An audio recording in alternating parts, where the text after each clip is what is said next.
de hoje a gente vai falar sobre as dúvidas mais comuns da organização. O que sempre somos perguntados.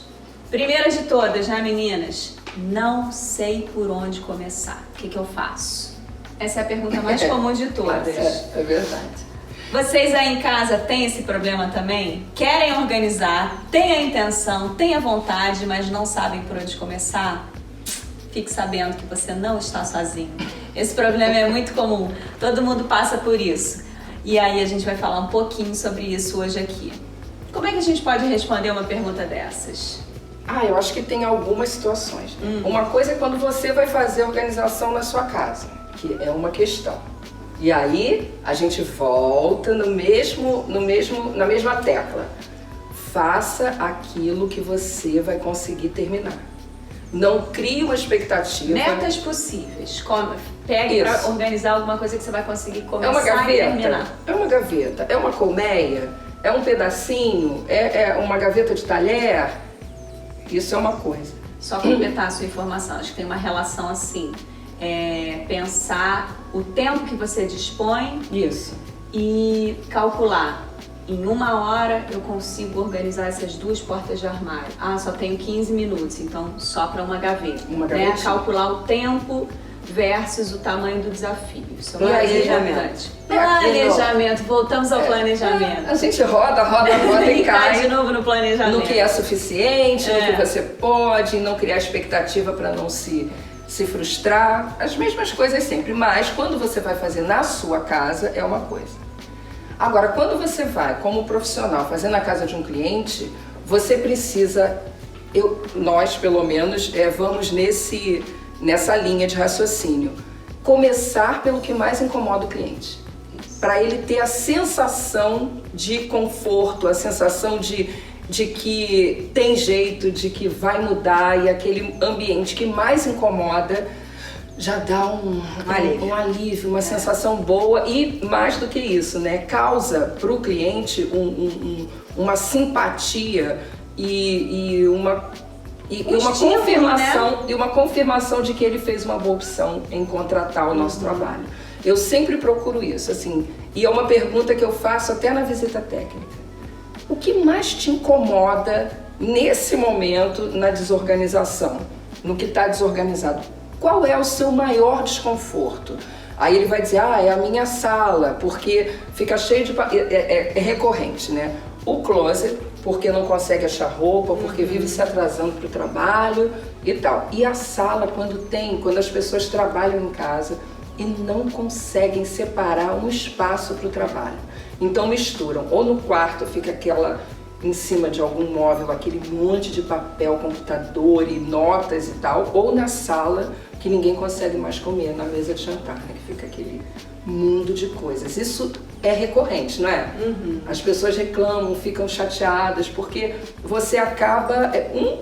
Quando você não consegue achar sua roupa na hora de você sair, quando você vive comprando coisa desnecessária porque não acha o que precisa,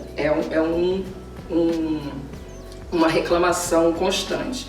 Mas essa da sala, eu acho que atrapalha a convivência. Porque a sala acaba sendo a praça da casa, né? O espaço o espaço comum da casa, onde as pessoas se encontram. Então tem um pouco dessa reclamação permanente, assim, tipo, tem um pouco de brinquedo, um pouco de restos de trabalho, um pouco do entra e sai da casa, então tem esse problema mesmo. É pela facilidade da mesa estar ali, né? E aí você vai deixa uma coisa... Eu queria até falar sobre isso, porque isso é um hábito terrível que a gente, assim, eu procuro mudar isso na casa dos clientes, onde a gente tem o privilégio de poder entrar, porque a mesa é um lugar onde, na verdade, você se alimenta. Então, a mesa não deve ser um depósito de coisas. Se você chega da rua e coloca a sua bolsa em cima da mesa, você está botando toda a contaminação vindo da rua, daquela bolsa que já parou numa cadeira, no sofá, no banco do ônibus, no chão às vezes, e aí você bota em cima da mesa. Assim, primeira coisa, ter um hábito de limpar a mesa,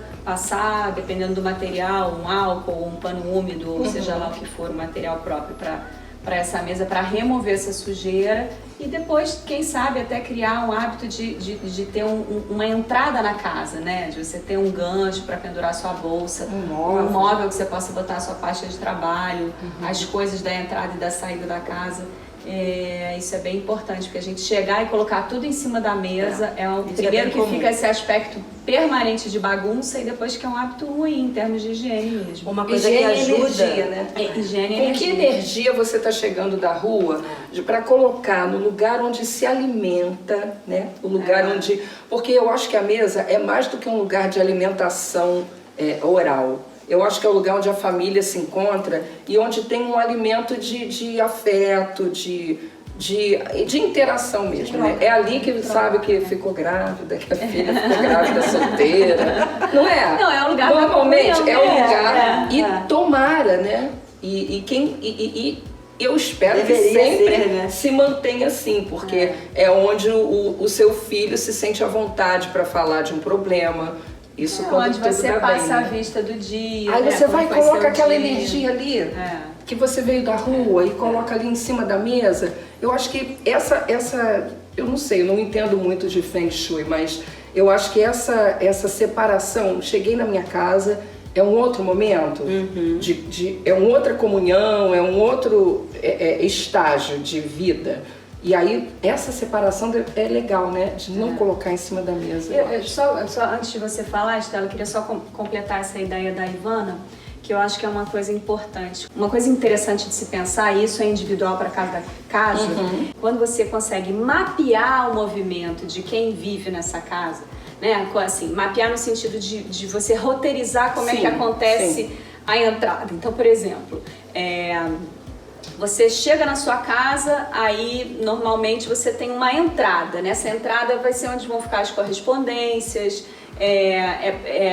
você setorizar a sua chegada em casa. Então, na entrada da sua casa, você ter um lugar onde você já revisa as correspondências, elimina o que pode ser eliminado, ter um gancho para você pendurar a sua bolsa, ter um lugar para você colocar a carteira, as chaves, o telefone, ter um lugar para as mochilas das crianças, né? Então, se você ter esse ambiente da chegada ou ter um espaço onde você pode colocar coisas que você precisa sair de casa, devolver, entregar, algum entregador que vai buscar, né? Alguma coisa assim. E aí, ter os setores da casa mapeados nesse sentido, ter o ambiente do estar, o ambiente do jantar, né? Tipo assim, quando você consegue essa separação, isso é uma forma de categorizar, né? De setorizar a sua casa, e você determina as atividades que acontecem em cada lugar também, né? De uma maneira mais ampla, obviamente. É claro que isso não é rígido, isso é flexível, a casa se move. De acordo com os hábitos de cada casa. Então é importante você mapear esse movimento dentro da casa para você encontrar o que precisa ser organizado. Então, a entrada da casa é um lugar movimentado. Então, tem criança, precisa ter um ambiente para guardar as coisas da criança. Tem fulano. Então tem um espaço para cada um guardar as suas coisas, né? Tem o lugar dos guarda-chuvas. E quem tem o hábito agora de tirar o sapato, né? Também das pessoas tem não. isso, Eu acho. Eu gostaria de falar sobre isso, já aproveitando esse gancho da entrada da casa. Eu acho um hábito muito saudável. Eu acho, principalmente para quem tem criança e tudo mais, e até para quem do que a gente está falando da energia que você traz para dentro da sua casa, energia, bactéria e tudo mais, enfim. Mas também a gente tem que tem que deixar esse ambiente confortável. Então, se é para tirar o sapato, que tem um banco, que tem um lugar para a pessoa sentar e tirar o sapato. Se a pessoa não quiser tirar um sapato, ter aquele protetor de pé. Ou ter uma alternativa, tirou o sapato, uma pantufinha, né? Para não deixar o desconforto para quem não mora na sua casa também. Para quem mora na sua casa já tem, a conversa já é essa, né? Os sapatos de ficar em casa já ficam ali, trocou, ok, deixou aquele ali, botou o outro. Mas e uma visita, né? Deixar a visita desconfortável com essa situação. Às vezes a pessoa não quer.